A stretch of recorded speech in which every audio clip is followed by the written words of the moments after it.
Hello, everyone. Welcome to Women at Work. This is our first session virtually.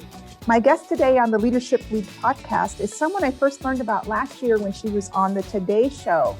And I had the opportunity to watch her as she was live presenting, and went out to Twitter immediately and followed her and then DM'd her. So I was stalking her.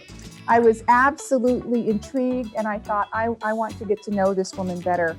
Sherri Davidoff is recognized as an expert in cybersecurity and data breach response and was called a, quote, security badass by the New York Times. She authored a recently released book called Data Breaches, and her professional experiences are featured in the book, quote, Breaking and Entering, the extraordinary story of a hacker called Alien. Sherri is a GIAC certified forensic examiner and penetration tester. She received her degree in computer science and electrical engineering from MIT. In addition to her impressive credentials, one of the many things I appreciate about her is that the top management in her company is comprised of almost all women. Thank you for taking time away from your hacking world, and you're taking time to work with us to make the world a better place.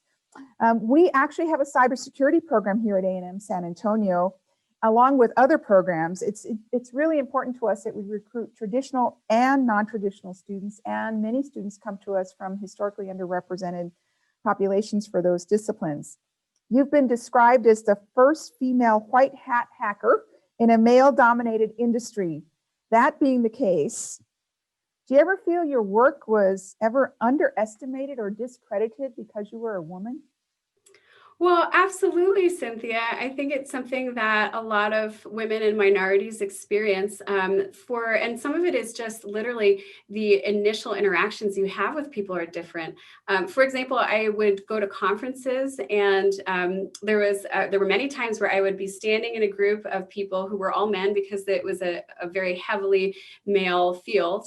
And they would shake hands, go around and introduce themselves and literally just skip over me like I wasn't there. And I don't know how many of you have experienced that. Maybe it's because I was shorter. I'm a small person. But I think a lot of it was the assumption that I was someone's wife or I was an administrative assistant. Not that either of those are bad things, but there was an assumption that I wasn't there for the professional reasons or that I was non-technical. And I think when you respond to that, I think it's important. Number one, don't get angry, because I'm a scientist. And so I'm looking at the assumptions they're making and recognizing that they were rooted in the truth. Many of the women there were just there with their partners. And so they weren't trying to be mean. They weren't trying to overlook me. They're making assumptions based on their past experiences. And then you need to find subtle ways to assert yourself and subtle ways to let people know that you are there as a professional. So I learned these little tricks. I had a small magnetic badge that would just say CEO or whatever my role was at the time. I would make a point of trying to make a little technical joke early on in the conversation. So you're not hitting people over the head with like, hello, I'm a technical, I know things. You could get into those battles, but it's not fun. But you're just finding subtle ways to reset their expectations.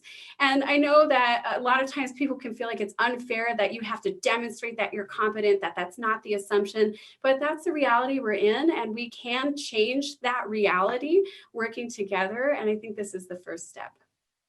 For people who may not know particularly about your industry, can you just give us a ratio of men versus women in your profession?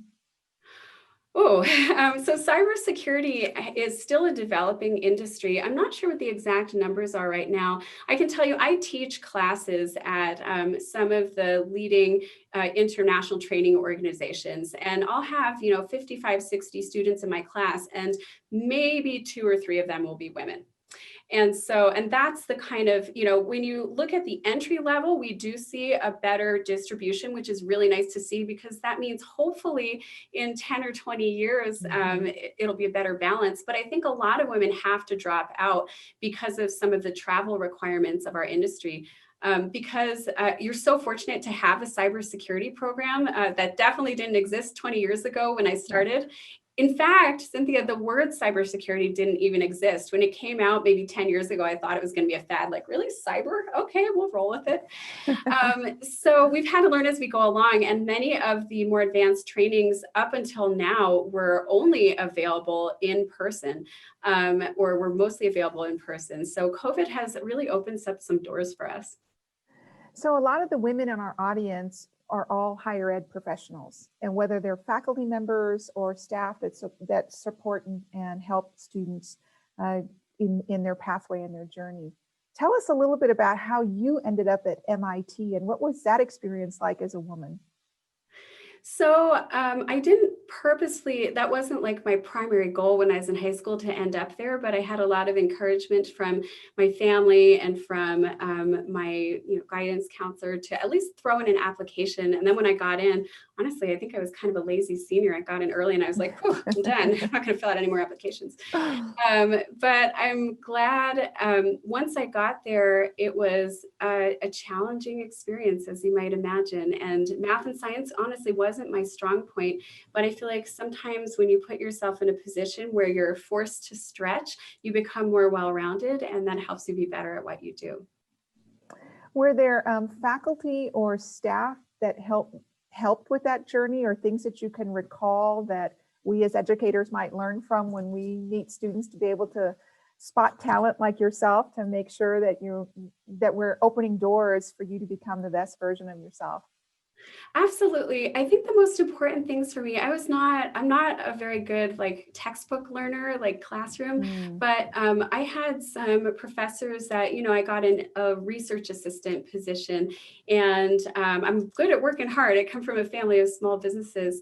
And there was one scientist, a research scientist, who he just mentored me. Like, I would have questions and I knew that there was no dumb question. I could just go to him and be like, what is the root of a Linux file system, or these crazy things that I think some of my peers might have kind of laughed at me about. And he made me feel safe enough to ask those questions. And then later, when I was about to graduate, he actually offered me an internship position at Los Alamos. So I don't think he knew he was being a mentor, or maybe he did. I never said to him, like, will you be my mentor? But he just believed in me and gave me these opportunities and gave me that safe space to ask questions. So, the Today Show interview shows you prowling and moving through buildings in ways that some women would even be afraid to even think about doing something like that for fear of getting caught. Sort of what gave you that courage and confidence to try things, and physical hacking, I suppose, is what you call it? Yeah, at MIT, hacking was something we did for fun, and it meant climbing through the buildings and all the interstitial spaces, like old elevator shafts. We would meet, there was a Saturday night coffee house club, and so we would meet at midnight on Saturdays and then go hacking through all the buildings. Or you could pull a hack, which meant you would do something funny. Like one of the most famous hacks is where they turned a very tall building into a game of Tetris by programming the lights in all the rooms. So pulling a hack or going a hacking was just part of the culture at the time. And it helped me learn to take risks, which is something really important throughout your career, and something that I hope I try to encourage in the younger folks that I work with. Like, it's okay to take risks. It's okay to make mistakes. And I'm proud of them when they fail, because you can't succeed until you fail. So for all of us as administrators and faculty members, we have to remember there's learning in everything, and to loosen up the boundaries a little bit from time to time for that sort of non-conventional thinking, like what you were exploring. Yeah, right. So here's the $1 million question. How do you, as a CEO, a single parent, and a hacker extraordinaire, survive, maintain, I hesitate to say maintain a work-life balance. I'm not sure what phrase you might be using now, but how do you do it all? How about that? How do you do it all? Well, I think everybody is struggling right now, and we all need to give each other a little slack. Just to share my day with you, I was up until about 3:30 in the morning last night, because I had to finish an article, and then I wanted to review, the plan for our talk today. And then I was just exhausted, and I woke up at 8:30, and I'm supposed to be homeschooling the kids this morning until 1. And I was like, I need an extra hour. And I'm just going to be honest. I gave my kids their iPad for an hour instead of doing the school like I was supposed to. And I think you got to cut yourself a little slack. I had a little more rest. I was way more focused when I actually did finally like engage with them. And, and you were so wonderful at coordinating on the time with me, because I had to, finish my school with them and race over here. And so that just right now, we all need to be giving each other flexibility and recognizing there's going to be children in the background sometimes and barking dogs and Lord knows what else. And that's okay. We're all in this together. Are you finding any coping strategies as a parent and CEO that you could share with us? Yeah. I mean, again, I'm the kind of person where I'm always biting off more than I can chew, even on a good day when I can accomplish things. And so every day I learn, at the end of the day, I kind of take stock and I'm like, here's the stuff I accomplished. Here's the stuff I didn't do. And that's okay. One of my mentors, I'm going to call her mentor. She actually just won a state Senate race and I'm so excited for her. But several years ago, I was talking to her and I was like, oh, Shannon, I feel like I'm just dropping balls all the time and failing all the time. And she said, there's going to be missed opportunities. There's always going to be missed opportunities, and that's okay.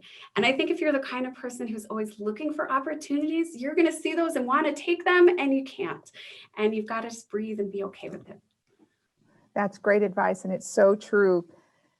How are you? So you're CEO, listening to your own advice. How are you keeping your team inspired and motivated? Yeah, I think it's so important to listen to your team. I look to my team for leadership. So you can't do it alone. And people are always, if somebody's excited about something, then fuel their passion, do what you can to support it, and they will run in that direction. I think it's much easier to do that and much more successful for anybody than to try to say, here's an idea that I have, let's let everybody do it. You've got to see what resonates with people and either help them come up with their own ideas, or if they have one, support them, encourage them, find the ways where their vision aligns with yours, and then go with it. Last spring, you posted a message on your Facebook page and it said, and I'm going to quote, "Friends, after 3.5 years, I've turned in the manuscript for my new book, Data Breaches. This was the hardest thing I've ever done," end quote. So tell us, what made it so challenging and what do you wish you had known then that you know now? Yeah, I had no idea, first of all, how much things were going to change, because I'm sure many of you that write, when you're trying to write about something that is constantly changing, like I would have to go back to the drawing board and say, oh my gosh, there's this whole new change in the industry. I need to make a whole new outline. And at a certain point, you've got to say, okay, pencils down. The part that made it really hard, though, was also that I was writing alone. So I had to, lock myself in a room for hours and hours. And when you have 2 little kids, even just getting a big chunk of time is impossible. So I would just take night times, or I would get a babysitter and feel terribly guilty. After a while, I started referring to the book as my third baby. And that made it a little better, because I was like, all right, it's a baby too that I need to pay attention to. I'm going to feel a little less guilty. But yeah, juggling that mom guilt, and you also have to learn, you got to put your own oxygen mask on first, right? You have to be able to make yourself healthy and yourself happy so that you can be a good role model to others. So if there's something you're passionate about, that's okay. And you're being a good role model for following that passion. Did you get into book writing because you felt like you had something to share, or did you get called by a promoter, or is it because you're a woman in a male-dominated space? Sort of, how did that come about, to really think about that? That's a whole different lane than all the other things you've been doing. Well, I've just always been a writer, and I didn't go to school for writing because I figured I needed to have some life experience and get something to write about. But I was just always writing in my spare time. So it was very gratifying to get a book contract. The problem with books, especially this book, which took me 4 years to write, is that you're pouring all your efforts into something that nobody will see for years.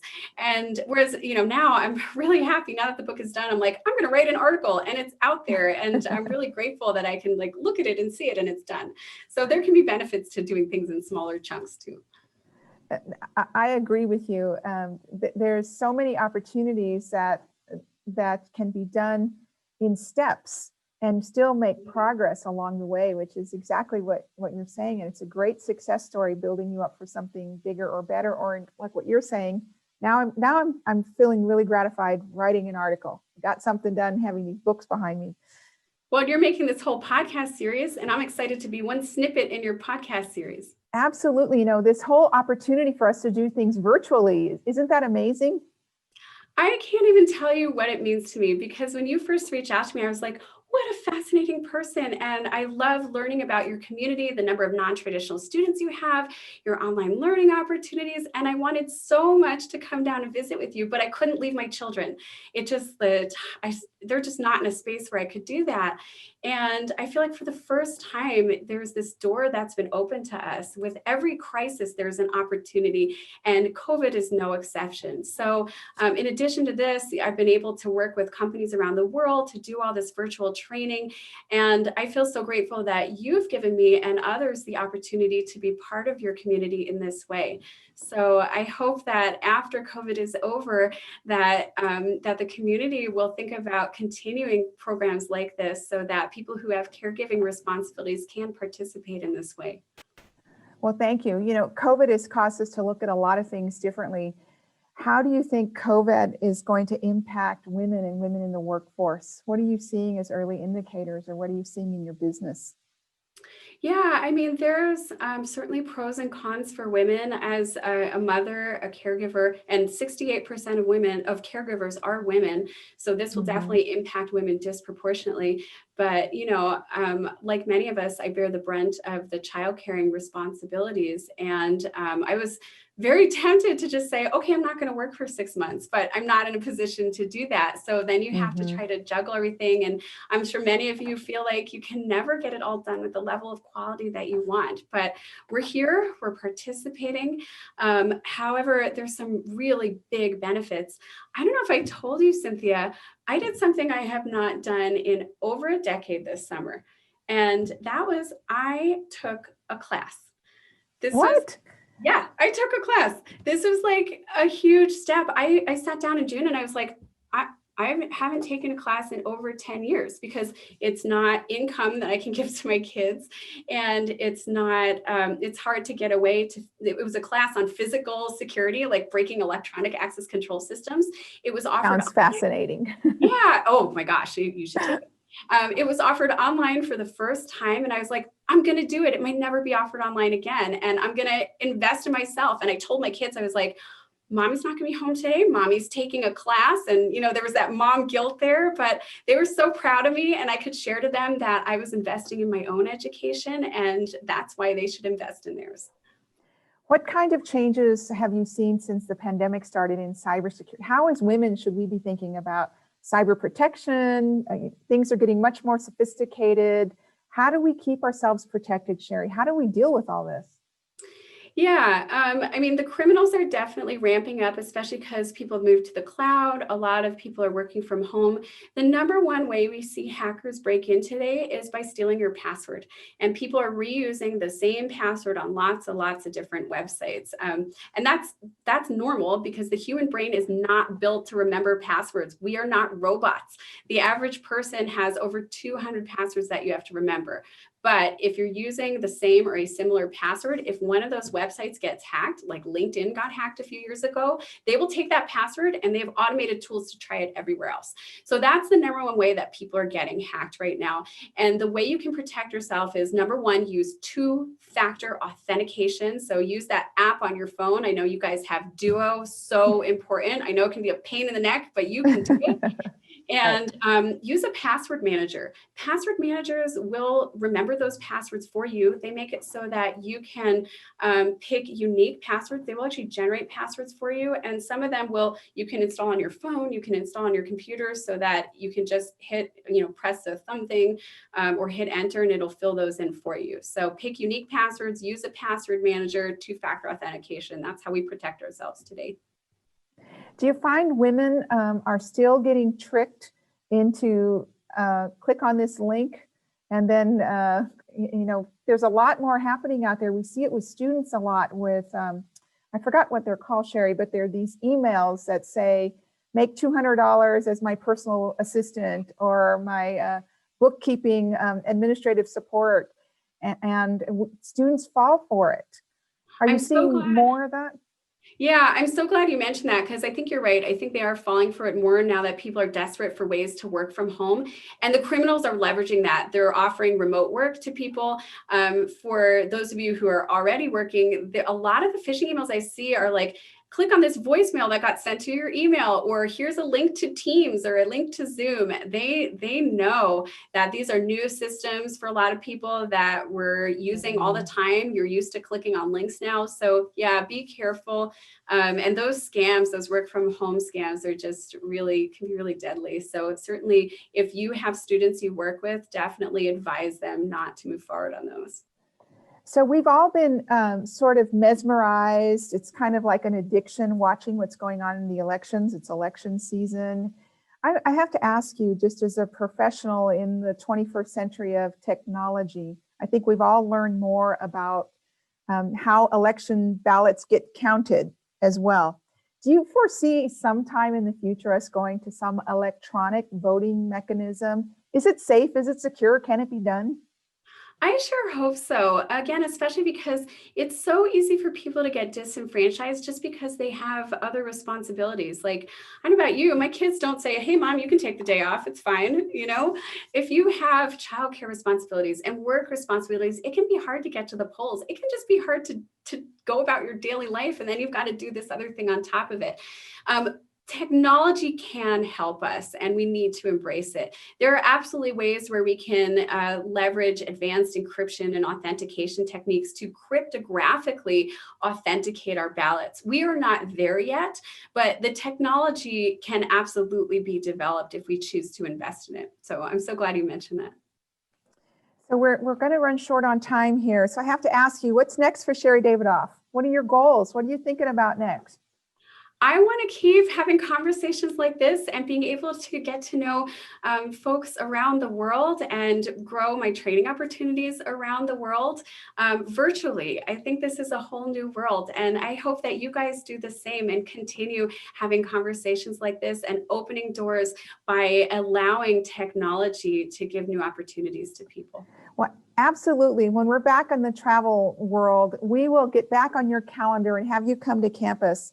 It's been such a pleasure visiting with you, and I'd like to personally invite you to A&M San Antonio as soon as it's permissible, and bring the kids and we'll enjoy the river walk. Sherri, thank you so much for joining us today and sharing your insights, your wisdom, your leadership. You've given us so much to think about, and I know we're going to have a very rich conversation after we listen to your conversation and have a chance to think about what we apply here in San Antonio. Thank you so much. Thanks, Cynthia.